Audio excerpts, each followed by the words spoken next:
Test കളിക്കുന്ന രീതിയിലാണ് കളിച്ചുകൊണ്ടിരുന്നത്.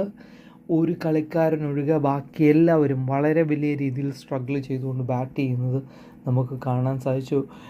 ഒന്നോ രണ്ടോ കളിക്കാരുടെ സ്ട്രൈക്ക് റേറ്റ് ഒഴിവാക്കി നിർത്തിക്കഴിഞ്ഞാൽ ബാക്കിയുള്ളവർക്കെല്ലാം സ്ട്രൈക്ക് റേറ്റ് തീരെ കുറഞ്ഞതായിട്ട് നമുക്ക് കാണാം. പക്ഷെ മറുപടി ബാറ്റിങ്ങിന് ഇറങ്ങിയ US എല്ലാവരും ഞെട്ടിച്ചു. പാകിസ്ഥാൻ്റെ ബോളിങ്ങിനെയാണ് എല്ലാവരും പേടിക്കുന്നതെങ്കിൽ അമേരിക്ക ഇവിടെ പാകിസ്ഥാനെ അടിച്ച് തകർത്തു. എന്നാലും ഒരു ഘട്ടമെത്തിയപ്പോൾ പാകിസ്ഥാൻ്റെ കയ്യിലേക്ക് കളി എത്തുന്നു. 19-20 ഓവറുകളിൽ നിന്ന് അവർക്ക് വേണ്ടി 21 റൺസ്. 19ാമത്തെ ഓവർ മനോഹരമായിട്ട് എറിഞ്ഞ് തീർക്കുന്നു. പാകിസ്ഥാൻ്റെ കയ്യിൽ കളിയായി എന്ന് പ്രതീക്ഷിച്ച നിമിഷത്തിൽ അട്ടിമറി സംഭവിക്കുന്നു.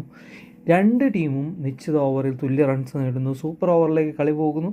സൂപ്പർ ഓവറിൽ USA ആദ്യം ബാറ്റ് ചെയ്യുന്നു, 18 റൺസ് നേടുന്നു. 7 എക്സ്ട്രാസാണ് പാകിസ്ഥാൻ സൂപ്പർ ഓവറിൽ വഴങ്ങിയത്. ഓവറിൽ 7 എക്സ്ട്രാ റൺസ് നൽകി. ശേഷം മറുപടി ബാറ്റിങ്ങിന് ഇറങ്ങുന്നു. പാകിസ്ഥാന് വിക്കറ്റ് നഷ്ടപ്പെടുന്നു.